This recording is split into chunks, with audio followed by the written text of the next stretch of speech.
Took a thumping last week at the hands of the Ravens. They only have 9 points in their last 6 quarters. Guys, what do you think the issue is with the Steelers? Well, Kyle, I think if you're going to look at one big issue, you have to look at this Steelers defense. The steel curtain of Dick LeBeau is acting more like a sheer fabric curtain this season. They're simply not getting it done.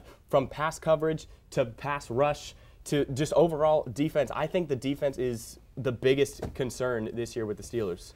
I agree the defense is a major concern, but one of the main problems as well is the wide receiving core. We only have 2 returning players from last season, that being Antonio Brown and Marcus Wheaton. Lance Moore, who was supposed to be replacing Jericho Cotchery at the beginning of the season, has been out for the first 2 weeks. He was supposed to be a major factor. And one of the replacements, Justin Brown, has not been what they need him to be, fumbling the ball. And even Heath Miller, who usually is a very, very steady player, he's fumbling as well. You cannot depend on this wide receiving core right now. Phil? Well, to tell you the truth, I think the first thing to look at is 9 points. 9 points the offense has scored in the last 6 quarters since the second half of the Cleveland Browns game.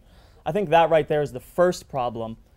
In the first half, they were able to put up 27 points against the Cleveland Browns using a predominantly no-huddle offense. But when they came out in the second half, they more so focused on getting back to the running game, but it didn't work, which allowed for the Browns to come back.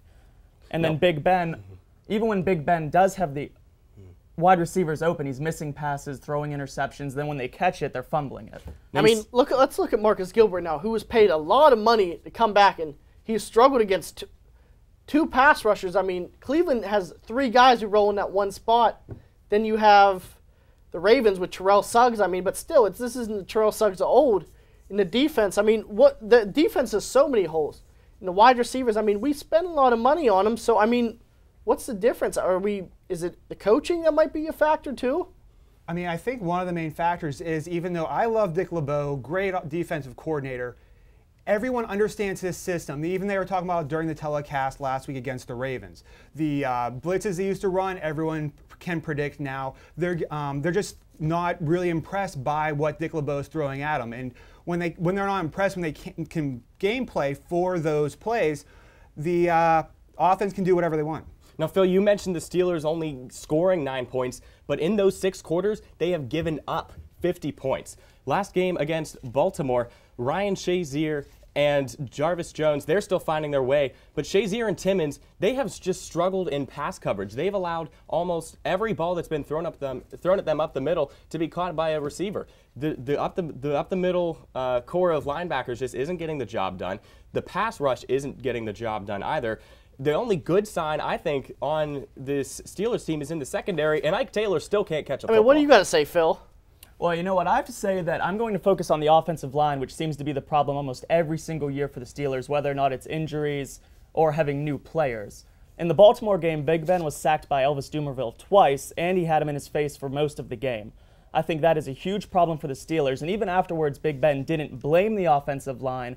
They could not control the Baltimore Ravens D-line, which led to a lot of pressure and the errant throws from Big Ben.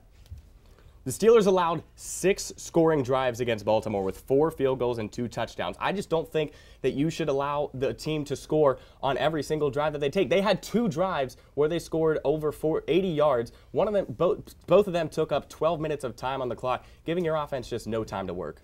Well, then the problem is when the offense is getting the ball, they're giving it right back to the other team. The defense has no time to rest. The linebackers are tired. The secondary is running all over the place trying to catch up with these receivers.